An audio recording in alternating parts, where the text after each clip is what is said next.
In the book of Ezekiel, we read of Ezekiel's call from priest to prophet. He's a captive, a prisoner of war in a foreign land, and he has a visitation of God. God begins to speak to him of the future of the nation of Israel. He begins to speak about his desire to restore the land and take the people back to the land of Israel.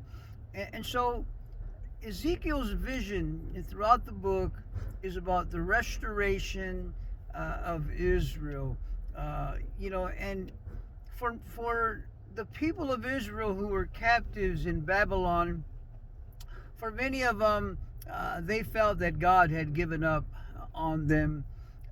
They felt so far gone that God didn't even want to restore them, and but they just felt hopeless.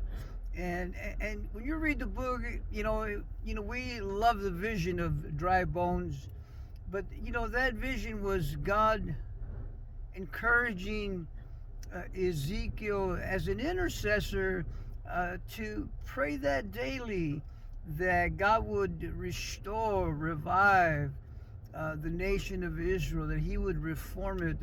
And so, as a watchman, he was called to pray for that daily, and he did that for many years. And then the day came that Cyrus decreed upon the people of Israel that were captives. He says that God has commanded me to build him a house, and anybody who wants to go, he says, you're free to go. I'm going to help you, and financially, what a miracle that God did. And so that same, I feel that what God is calling me, I almost feel like Ezekiel, where I'm seeing many of the dreams and everything that God is speaking to me about is the restoration of America, and how God's going to use the millennials to be those future leaders, to govern the land. And many believe it is impossible, but when God speaks, God will perform it. And I want to encourage you, believers, for everybody can play a part. We can all pray, and then we can open our ears to the calling and respond. And I believe God's going to call many of the millennials to run for office. Many of you who are prophetic, that are already prophets, some of you that are just prophetic, you have moving to gifts, and you desire those things.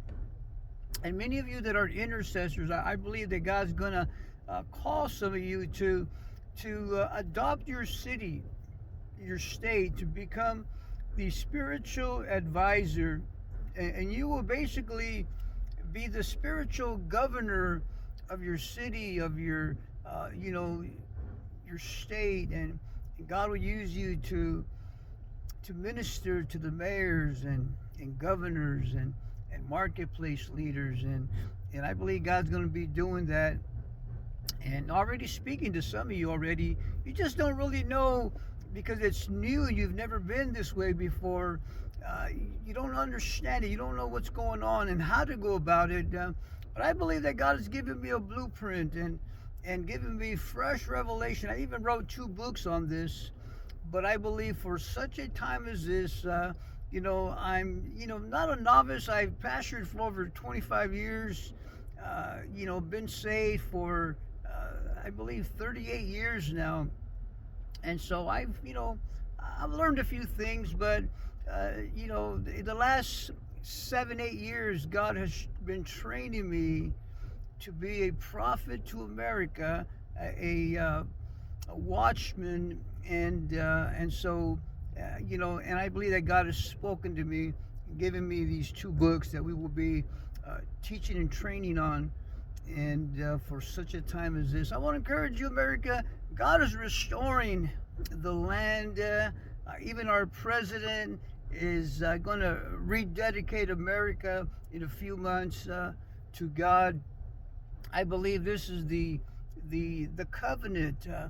God, I had a dream recently, and I shared it with you, of the American flag, And then the hand of God appeared, and it was sprinkling salt over the American flag. And that was God making a reference point, a statement that He is coming into covenant with America.